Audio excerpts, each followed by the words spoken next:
Hi friends, it's mini vlog தான்.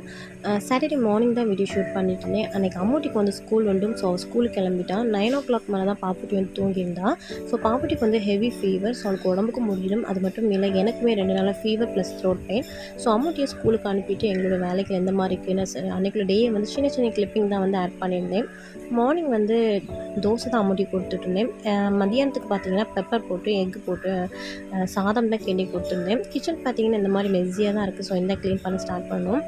பாப்புட்டிக் plus பார்த்தீங்கன்னா 100+ மேலே வந்து ஃபீவர் வந்து ஹெவியாக ஆகிடுச்சு. ஸோ எனக்கு தான் ஃபீவர் இருந்தது. ஸோ என்னோடய ஃபீவர் வந்து பாப்பாவுக்கு ஃபீட் பண்ணுறதுனால அவளுக்கு வந்து அப்படி வந்து ஸ்ப்ரெட் ஆகிடுச்சுது. ஸோ நைட்டெலாம் பார்த்தீங்கன்னா சுத்தமாக தூங்கவே இல்லை. 2 o'clock மேலே தான் பாப்புட்டி தூங்கினா. ஸோ அதில் மார்னிங் பார்த்தீங்கன்னா சீக்கிரமாக வேக்கப் ஆகிட்டா. ஸோ அம்முட்டியை ஸ்கூலுக்கு அனுப்பவும் ஃபீட் பண்ணவும் அவளே தூங்கிட்டான். ஸோ அவளை தூங்க வச்சுட்டு வந்து தான் என்னோடய ஒர்க்குகளை வந்து கொஞ்சம் கொஞ்சமாக முடிக்கலான்னு சொல்லிட்டு தான். ஸோ ஃபஸ்ட் நம்ம கிச்சனோட கவுண்டர் டாப் எல்லாமே க்ளீன் பண்ணிடலாம் தான். அடுப்பில் எல்லாமே சிந்தி இருந்தது. அதை நான் கையோடி க்ளீன் பண்ணிக்கிட்டு அந்த அடுப்புக்கு கீழேயுமே நான் கையோடி எப்போவுமே க்ளீன் பண்ணிடுவேன். அப்போ தான் க்ளீன் பண்ணுற மாதிரி ஒரு ஃபீல் இருக்கும். நெக்ஸ்ட் வெசல்ஸ் எல்லாமே பார்த்தீங்கன்னா மார்னிங் நம்ம யூஸ் பண்ணது எல்லாமே வந்து சிங்க் ஃபுல்லாகவே நிரம்பிடுச்சுது. ஸோ அதை கையோடி நான் வந்து க்ளீன் பண்ணி எடுத்துக்க போகிறேன். ஸோ இன்றைக்கி பார்த்தீங்கன்னா இந்த லிக்விட் தான் நான் யூஸ் பண்ணுறேன். ஸோ இந்த லிக்விட் பார்த்தீங்கன்னா இப்போ ரீசெண்டாக வந்து இங்கே நிறைய பேர் வீட்டுக்கு வந்து கொண்டு வருவாங்க இல்லையா. ஸோ ஒரு பொண்ணு தான் கொண்டு வந்திருந்தாங்க. ஸோ அவங்கள்ட்ட நான் வாங்கியிருந்தேன். பட் அந்தளவுக்கு எனக்கு பிடிக்கல. ஸோ ஃபஸ்ட் டே பார்த்தீங்கன்னா கொஞ்சம் நிறைய வந்து பபிள்ஸ் வந்த மாதிரி ஒரு ஃபீலாக இருந்தது. எனக்கு நல்லா நுரம் வந்தால் தான் வந்து பாத்திரம் வந்து விளக்குறதே ஒரு பிடிக்கிற மாதிரி ஃபீலாக இருக்கும்.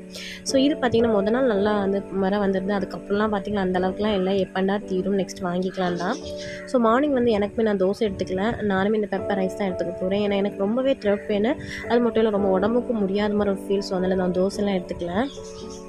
ஸோ சாப்பிட்டுட்டு அதுக்கப்புறம் உள்ள வேலையை கண்டினியூ பண்ணுறேன். பாப்புட்டி வந்து முழிக்கிறதுக்கு முன்னாடி பார்த்தீங்கன்னா ஆனியன் கொஞ்சமாக வந்து கட் பண்ணி எடுத்துக்க போகிறேன். நான் இன்றைக்கி வந்து கனவா மீன் வந்து வாங்கிட்டு வந்திருந்தாங்க வெள்ளிக்கிழமை. ஸோ வெள்ளிக்கிழமை பார்த்தீங்கன்னா நாங்கள் பூஜை வைக்கிறனால வந்து வெள்ளிக்கிழமை எடுக்கல.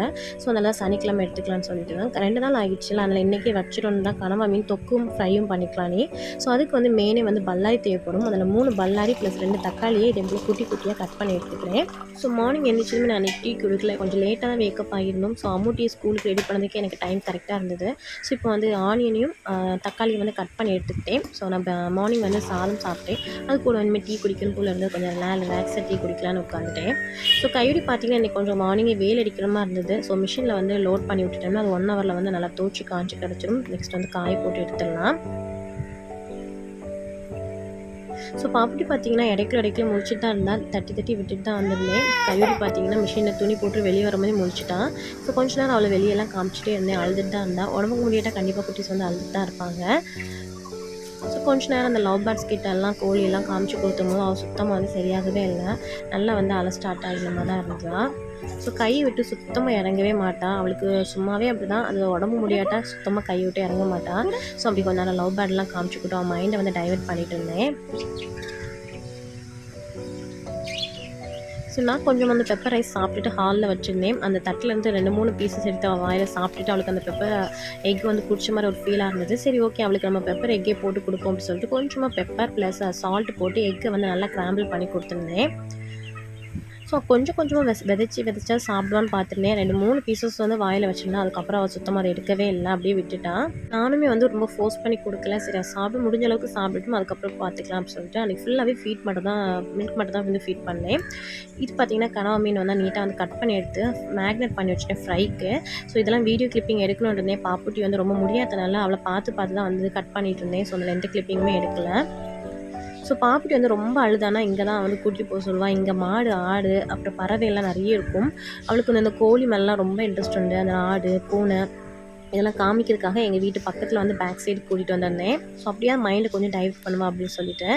ஸோ இங்கே பார்த்தீங்கன்னா எல்லாமே ஆடு மாடெல்லாம் வந்து மேய போயிட்டு இங்கே எதுவுமே இல்லை. ஸோ 2-3 கொக்கு மட்டும் தான் இருந்தது. ஸோ அதை மட்டும் காமிச்சு கொடுத்துட்டு இருந்தேன்.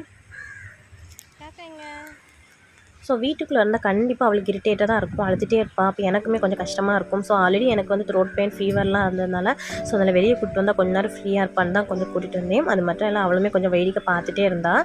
ஸோ வீட்டுக்கு போயிட்டு அவளை கொஞ்சம் நேரம் தொட்டிலில் போட்டு ஆட்டி தூங்க வச்சுட்டு வந்து குக் பண்ணுறதுக்கு நேராக வந்துட்டேன். ஸோ குக் பண்ணுறதுக்கு நம்ம மார்னிங் எல்லாமே கட் பண்ணி வச்சதுனால கொஞ்சம் ஈஸியாக இருக்கும். ஸோ ஒரு கடாய் எடுத்துக்கோங்க. கடாயில் வந்து 2 டேபிள் ஸ்பூன் ஆயில் ஆட் பண்ணி 1 டேபிள் ஸ்பூன் வந்து சோம்பு ஆட் பண்ணியிருந்தேன். சோம்பு வந்து நல்லா பொரிஞ்சதும் 2 டேபிள் ஸ்பூன் வந்து இஞ்சி பூண்டு பேஸ்ட் ஆட் பண்ணியிருந்தேன். இஞ்சி பூண்டு பேஸ்ட்டோட பச்சை வாசம் போகிறது வரைக்கும் எண்ணெயிலே நல்லா வந்து வதக்கி விட்டுக்கோங்க. நெக்ஸ்ட் அது கூட வந்து கட் பண்ணி வச்சுருந்த பெரிய பல்லாரியை இதே போல் குட்டி குட்டியாக கட் பண்ணியிருந்தேன். அதையுமே ஆட் பண்ணிட்டேன்.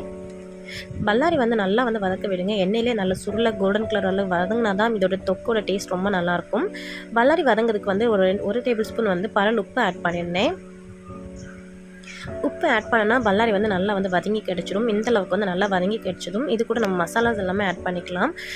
வத்தல் பொடி பார்த்திங்கன்னா தீர்ந்துச்சு. இப்போ மழை வர டைம் மழை பெய்யுது, வெயில் அடிக்குது, இந்த மாதிரி இருக்கிறனால வத்தல் எதுவுமே காய போட முடியலை. ஸோ அதில் பேக்கெட் தான் யூஸ் பண்ணுறோம். ஸோ பேக்கெட் பார்த்திங்கன்னா பேபி மசாலா பொடி தான் நான் நினைக்கிறேன். 2 டேபிள் ஸ்பூன் ஆட் பண்ணியிருந்தேன். 1 table spoon garam masala, 1/2 table spoon மஞ்சள் தூள் ஆட் பண்ணி மசாலாவோட பச்சை வாசம் போகிறது வரைக்கும் நல்லா வந்து பரட்டி விட்டுக்கோங்க. அது கூட 2 கொத்து வந்து கறிவேப்பிலையும் ஆட் பண்ணிக்கிறேன்.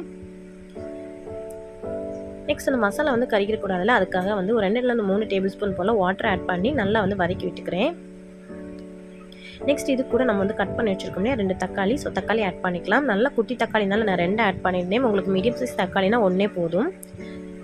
ஸோ தக்காளி வந்து நல்லா குக் ஆகட்டும். ஸோ மூடி போட்டு 2லேருந்து 3 நிமிஷம் நல்லா வந்து குக் பண்ண விட்டுருங்க. தக்காளி வந்து நல்லா வந்து குக் ஆகிடுச்சுது. நெக்ஸ்ட் இந்த டைமில் நம்ம கனவா வந்து நல்லா வாஷ் பண்ணி வச்சுருந்தேன். 2 kg வந்து கனவா கிடச்சிது. நம்ம நல்லா தலை உள்ளே இருக்கிறது எல்லாமே நீக்கி பார்த்தா ஒரு 1 kg இருக்கும். நான் அதில் கொஞ்சமாக ஃப்ரைக்கு வந்து மேக்னேட் பண்ணி வச்சுருந்தேன். நெக்ஸ்ட் வந்து தொக்குக்கு எடுத்துட்டேன். கொஞ்சம் நிறையவே இருந்தது இன்னைக்கு கனவா. ஸோ கனவாவுக்கு தேவையான அளவுக்கு உப்பு போட்டிருக்கேன். ஆல்ரெடி நம்ம வந்து பல்லாரி வந்து குக் பண்ணுறதுக்காக கொஞ்சம் உப்பு போட்டிருந்தோம்ல. ஸோ அதில் பார்த்து சேர்த்துக்கோங்க கொஞ்சமாக. நெக்ஸ்ட் இதில் அந்த 2லேருந்து 3 நிமிஷம் நல்லா பரட்டி விட்டுக்கோங்க. மசாலா எல்லா இடமும் மேக்னேட் ஆகுறது மாதிரி. நெக்ஸ்ட் வந்து இதில் கொஞ்சமாக வந்து ரொம்ப கம்மியாக வந்து வாட்டர் ஆட் பண்ணியிருக்கேன். ஒரு 1/2 டம்ளர் தான் வாட்டர் ஆட் பண்ணியிருக்கேன். ரொம்ப வந்து ஆட் பண்ண வேண்டாம். இது ஆல்ரெடி தொக்கு மாதிரி தான் இருக்கும். ஆல்ரெடி கனவா உள்ள தண்ணியை வந்து பிரிஞ்சு வரும். நெக்ஸ்ட் மூடி போட்டு ஒரு 5லேருந்து 10 நிமிஷம் நல்லா வந்து குக் பண்ண விட்டுருங்க. சைட் பை சைட் பார்த்தீங்கன்னா வந்து நான் ஃப்ரை பண்ணேன். ஃப்ரை பண்ணும்போது பார்த்தீங்கன்னா மசாலா எல்லாமே நல்லா பிரிஞ்சு வந்திருந்தது. அந்தளவுக்கு வந்து ஃப்ரை வந்து வெடிச்சு மேலெல்லாம் வந்து தெரிச்சுது. மறுபடியும் மூடி போட்டு தான் வந்து ஃப்ரை பண்ணேன்.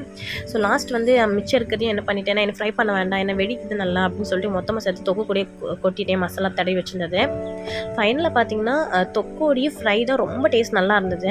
கொஞ்சம் ரப்பர் மாதிரி இருந்தது. ஸோ கடிக்க நல்லா டேஸ்ட் நல்லா இருந்தது. அழகாக எல்லாமே சேர்த்து பொரிச்சிருக்கலாமேன்னு ஒரு ஃபீலு. ஸோ நெக்ஸ்ட் டைம் வந்து நான் பொரிக்கிற போது என்னென்ன மசாலாஸ்லாம் ஆட் பண்ணேன் அப்படின்னு சொல்லிட்டு நெக்ஸ்ட் உள்ள ஏதாவது வ்ளாகில் வந்து நான் அட்டாச் பண்ணுறேன். கையோடி பார்த்தீங்கன்னா மறுபடியும் எடுத்து கிண்டி விட்டுட்டு மறுபடியும் ஒரு 10 நிமிஷம் வேகட்டும் அப்படின்னு சொல்லிட்டு மூடி போட்டு வேக வச்சுட்டு வந்துட்டேன். அது கூட வந்து சைமல்டேனியஸ்லி நம்ம வந்து ஒர்க்கெல்லாம் பண்ணிகிட்டே இருந்தேன். சைட் பை சைடு வந்து பாத்திரத்தையும் விளக்கிட்டேன். கையோடி பார்த்தீங்கன்னா வீடியும் பெருக்கிட்டா தான் நம்மளோட வீடு எல்லாமே க்ளீனாக இருக்க மாதிரி இருக்கும். ஸோ வீடெல்லாம் பெருக்கிட்டு குப்பையெல்லாம் அள்ளி வெளியே கொட்டிட்டு இங்கே வந்து பார்த்தா எல்லாமே சூப்பராக வந்து கனவா நல்லா வறண்டு வந்திருந்தது உருண்டு. ஸோ அவ்வளோதாங்க, சூப்பராக இருக்கும் இந்த கனவா மீன் தொக்கு. ஒன்ஸ் நீங்கள் ட்ரை பண்ணிவிட்டு எப்படி வந்ததுன்னு சொல்லிட்டு உங்களோட ஃபீட்பேக்கை என்னோட கமெண்ட்டில் ஷேர் பண்ணுங்கள். இறக்குறதுக்கு முன்னாடி கொஞ்சம் புதினா கொத்தமல்லி இருந்துச்சுன்னா கூட ஆட் பண்ணிக்கோங்க. ஸோ அவ்வளோதான். கையோடி பார்த்திங்கன்னா எங்கள் கிச்சனில் உள்ள எல்லா ஒர்க்குமே முடிஞ்சு கையோடி வீடியோமே பெருக்கிட்டேன். ஸோ இன்றைக்கி பார்த்திங்கன்னா ரைஸு கனவா மீன் தொக்கு அண்ட் ஃப்ரைடாம். ரசம் பார்த்திங்கன்னா எஸ்டர்டே உள்ளது கொஞ்சம் ஃப்ரிட்ஜில் எடுத்து வச்சுருக்கேன் லெஃப்ட் ஓவர். ஸோ அதை வச்சு இன்றைக்கி மேனேஜ் பண்ணிக்கணும். கரெக்டாக இதெல்லாம் பண்ணி முடிச்சுட்டு நான் கடற்கரைன்னு சாப்பிட்டு போயிட்டேன். ஏன்னா இன்றைக்கி ஃபுல்லாகவே பாப்பாவுக்கு ஃபீட் பண்ணதால நம்ம நல்லா சாப்பிட்டு தான் ஃபீட் பண்ண முடியும். ஸோ செம்ம டேஸ்ட்டாக இருந்தது. இன்றைக்கி உள்ள லஞ்ச் மெனு இது தான். உங்கள் வீட்டில் சாட்டர்டே என்ன லஞ்ச் மெனுன்னு கீழே கமெண்ட்டில் ஷேர் பண்ணுங்கள். இந்த வீடியோ உங்களுக்கு பிடிச்சிருந்துச்சுன்னா லைக் கமெண்ட் ஷேர் பண்ணுங்கள். நம்மளோட சேனல் ஃபஸ்ட் டைம்னா சப்ஸ்கிரைப் பண்ணிக்கோங்க. பாய்.